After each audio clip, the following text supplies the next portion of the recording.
தந்தை இறந்து போய்விடுகிறார். அந்த முதல் நாள் இதோ ஒரு காளை மிக வேகமாக முன்னேறி வருகிறது. அவற்றை இளைஞர்கள் அடக்குவதற்கு முயற்சி செய்கிறார்கள். இதோ எப்படியாவது அந்த காளையை அடக்கிவிட வேண்டும் என்கிற ஒரு உத்வேகத்தோடு நம்முடைய இளைஞர்கள் தொடர்ச்சியாக பல்வேறு முயற்சிகளை மேற்கொள்ளுகிறார்கள். அந்த மாடு திரும்ப பழையபடி நின்று நம்முடைய இளைஞர்களை தாக்குவதற்கு தயாராக இருக்கிறது. ஆனாலும் அந்த காளையினுடைய தாக்குதலில் இருந்து தப்பித்து அதை எப்படியாவது லாபகமாக நம்முடைய கைகளிலே அடக்கிவிட வேண்டும், அவற்றை தழுவ வேண்டும் என்கிற துடிப்போடு முயன்று நம்முடைய இளைஞர்கள் முயற்சி செய்து கொண்டிருக்கிறார்கள். அந்த காளைக்கு எந்த விதத்திலும் சளைக்காமல் ஈடு கொடுக்கிற விதத்திலே ஆற்றல் வாய்ந்தவர்களாக நம்முடைய இளைஞர்கள் இருப்பதனாலே அவர்கள் அவற்றை எப்படியாவது பிடித்துவிட வேண்டும் என்கிற நிலையை மேற்கொண்டிருக்கிறார்கள். ஆனாலும் காளையை தன்னுடைய வெற்றி பெற முடியவில்லை. நம்முடைய இளைஞர்களை வெற்றி பெறுகிறார்கள் என்கிற நிலையை நாம் பார்க்கிறோம். சங்க இலக்கியத்திலே போர்க்களத்திலே முதல் நாளிலே நடந்த போரிலே தந்தை இறந்த போதும் கூட அந்த பெண் அடுத்த நாள் போருக்காக தன்னுடைய கணவனை அனுப்புகிற சூழலை பார்க்கிறோம். இதோ ஒரு இளைஞர் மிகச்சிறப்பாக அந்த காளையை பிடித்திருக்கிறார். அவற்றினுடைய திமிழிலிருந்து சற்று கூட விளக்காமல் தொடர்ச்சியாக தன்னுடைய சென்று அந்த வெற்றியை பெற்றிருக்கிறார். அந்த காளை பிடிமாடாக கருதப்படுகிறது. எனவே அந்த காளையை அடக்கியவர் பரிசுக்குரியவராக தேர்ந்தெடுக்கப்பட்டிருக்கிறார். அவருக்கு பரிசு வழங்கப்படுகிறது. அடுத்தடுத்து காளைகள் தொடர்ச்சியாக வந்த வண்ணமே இருக்கின்றன. இன்னும் எவ்வளவு காளைகள் வந்தாலும் அவற்றை அடக்குவதற்கு நம்முடைய காளையர்கள் மிக அதிகமாகவே அங்கே தங்கியிருக்கிறார்கள். அவற்றை மிக ஆர்வமாக எதிர்நோக்கி வாடிவாசலினுடைய அருகிலே நம்முடைய இளைஞர்கள் காத்திருக்கிறார்கள். தன்னுடைய காளையை வேகமாக வர வேண்டும் என்று சொல்லி மிக துடிப்போடு பல்வேறு நூற்றுக்கணக்கான இளைஞர்கள் அங்கே திரளாக கூடியிருக்கிறார்கள். நம்முடைய இளைஞர்களை கண்டு மிரண்டு போயிருக்கிற காளை வருவதற்கு சற்று தயக்கம் காட்டுகிறது என்பதை பார்க்கிறோம். ஆனால் நம்முடைய இளைஞர்கள் எந்த விதமான தயக்கத்தையும் காட்டவில்லை. இதோ ஒரு காட்சி இங்கே நமக்கு காட்டப்பட்டு கொண்டிருக்கிறது. அந்த இளைஞர் மிக நுட்பமாக அந்த மாட்டை எப்படி லாவகமாக அதை அடக்கினார் என்பதற்கான காட்சிகள் எல்லாம் தொடர்ச்சியாக மாடு மிரட்சியில் இருக்கிறது. நம்முடைய இளைஞர்கள் ஆர்வமாக உத்வேகத்தோடு அந்த காளையை எதிர்நோக்குகிறார்கள். நம்முடைய இளைஞர்களினுடைய வேகத்திற்கு ஈடு கொடுக்க முடியாமல் திணறுவதை நாம் இங்கே கண்முன்னே பார்க்கிறோம்.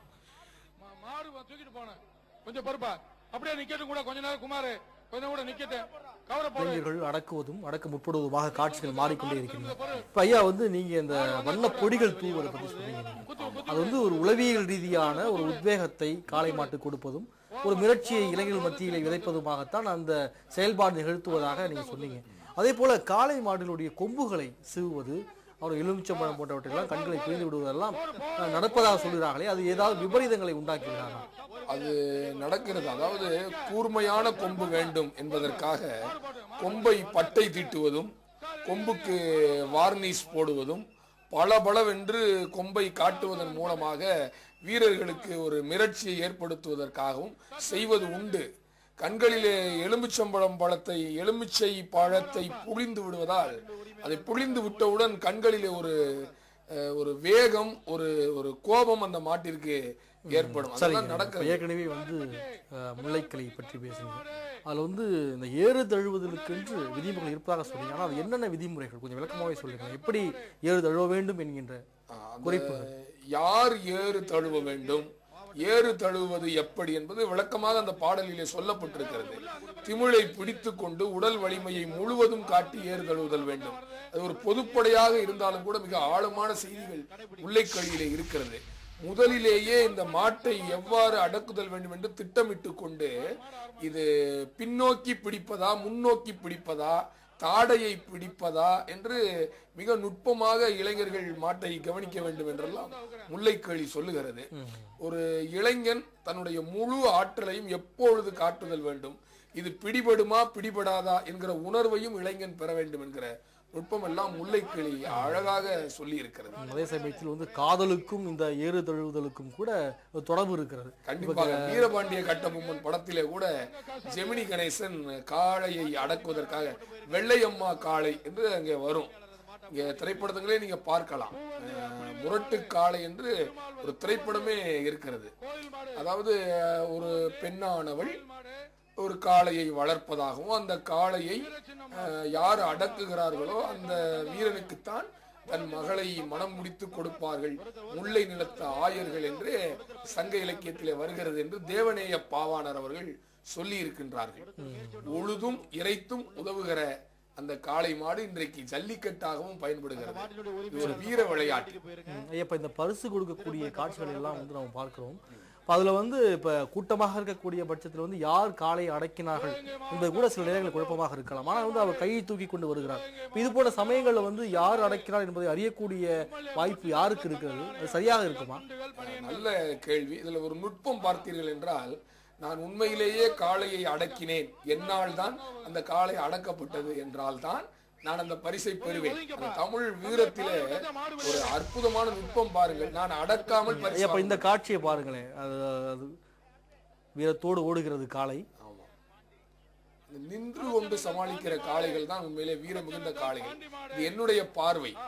சடசடவென்று எல்லையை தாண்டி ஓடுவதை விட அங்கே வீரர் கூட்டத்தை எதிர்நோக்கி நின்று தன் ஆற்றலை வெளிப்படுத்துகிற காளை தான் உண்மையிலேயே நன்கு பயிற்சி பெற்ற காளை. இந்த காளையை வந்து இந்த வீரர் அடக்குவதற்கு முயற்சி செய்தார். ஆனாலும் அது துள்ளி குதித்து ஓடுகிறது. ஆனால் வெற்றி பெற்றதாகவும் அறிவிக்கப்பட்டு விட்டார். ஆமா, அது குறிப்பிட்ட நேரத்திற்குள்ளே அந்த எல்லைக்குள்ளே அவர் தொட்டு விட்டால் அது வெற்றி பெற்றவராக அறிவிக்கப்படுவார். அந்த நுட்பத்தை பத்தி பேசிட்டு இருந்தோம். இப்ப நான் காளை அடக்கலைன்னு வச்சுக்கோங்க, நான் பரிசு கேட்க மாட்டேன். நானே சொல்லிடுவேன், இவர் தான் இந்த காளையை அடக்கினார், இந்த பரிசு இவருக்குரியது.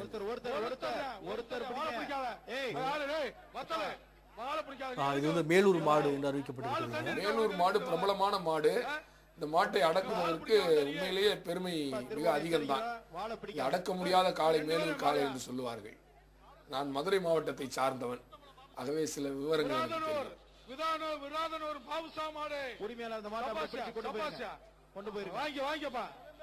இப்போ வந்து மாடுகளுடைய உயரத்தை பற்றி சொல்றது கூட, உயரம் குறைவாக இருக்கக்கூடிய மாடுகளுக்கு வந்து அது எப்படி வீரச்செறிவு, அதனுடைய ஓட்டம் போன்றவை எல்லாம் அதிகமாக இருக்கும் என்பது போல சொல்றாங்களே, இது சரியாங்க? அப்படியெல்லாம் ஒன்றும் கிடையாது.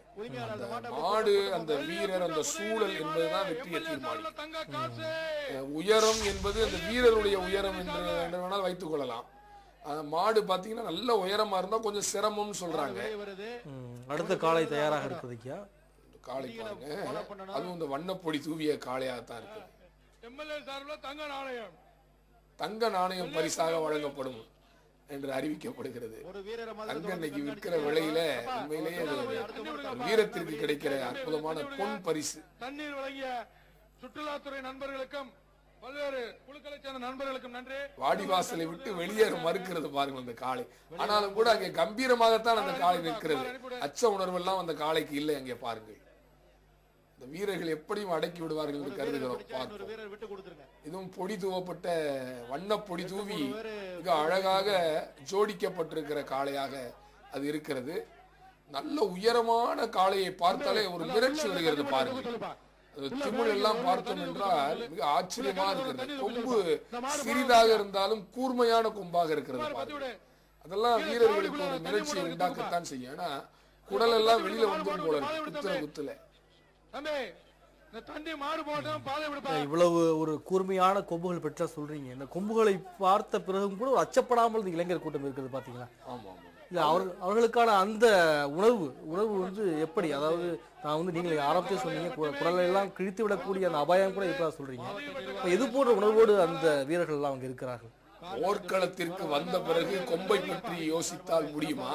போர்க்களத்திலே வந்து விட்டோம் என்று சொன்ன உடனேயே நாம் வீரம் தான் முன்னிற்கும். எந்த சூழலையும் பற்றி இங்கே பாருங்கள், எந்த பயம் இருக்கிறது அவர்களுக்கு.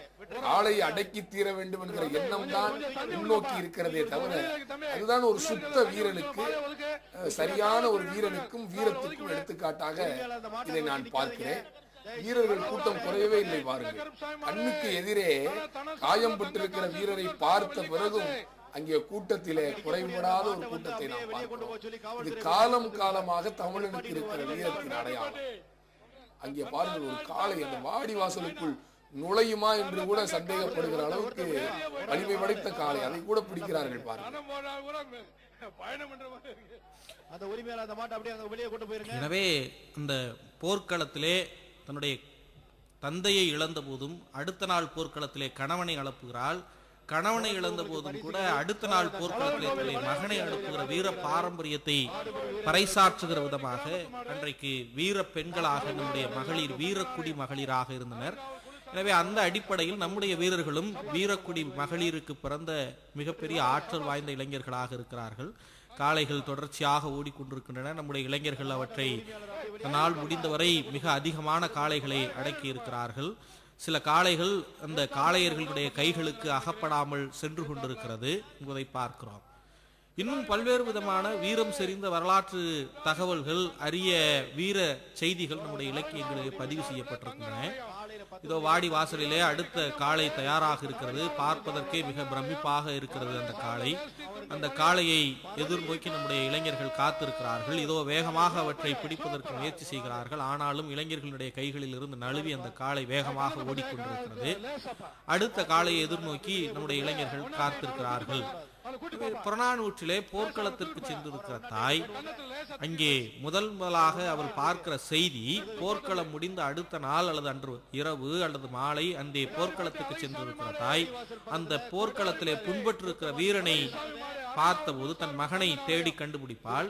அப்படி தேடி கண்டுபிடித்த மகன் மார்பிலே அம்பு பட்டிருக்கிறானா, அம்பு வாங்கி இருக்கிறானா அல்லது முதுகிலே அம்பு பட்டிருக்கிறானா என்பதையெல்லாம் பார்ப்பாள். இதோ ஒரு காளை மிக வேகமாக வந்து கொண்டிருக்கிறது, இளைஞர்களுடைய கைக்கு அகப்படவில்லை. அப்படி பார்க்கிற அந்த தாய் மார்பிலே அம்பு பட்டிருந்தால் மட்டுமே உள மகிழ்ச்சியும் பூரிப்பும் அடைவாள். ஒருவேளை முதுகிலே அம்பு பட்டிருக்குமே ஆனால் அவன் புறமுதுகு காட்டினான் என்று தன்னுடைய மார்பை பீத்தெறிகிற ஒரு சூழலை நம்முடைய இலக்கியங்கள் பதிவு செய்திருக்கின்றன.